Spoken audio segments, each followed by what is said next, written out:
Protoplasts are cells without a cell wall but bound by a plasma membrane. The isolated protoplasts are totipotent. Because of this unique property, plant protoplasts play a vital role in the field of genetic engineering.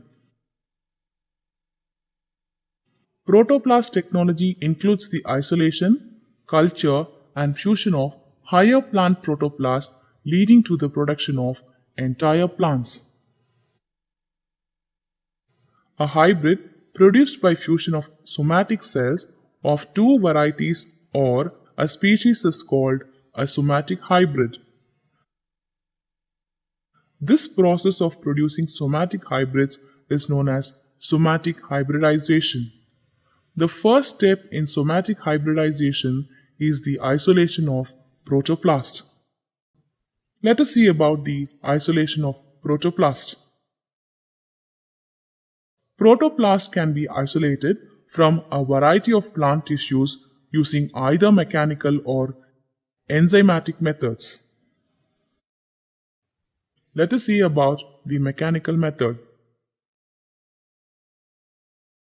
In this method, the cells are kept in a suitable plasmolyticum, that is, the protoplast shrink away from the cell wall in a plasmolysed cell and cut with a fine knife so that protoplasts are released from cells through the opening of the cell wall.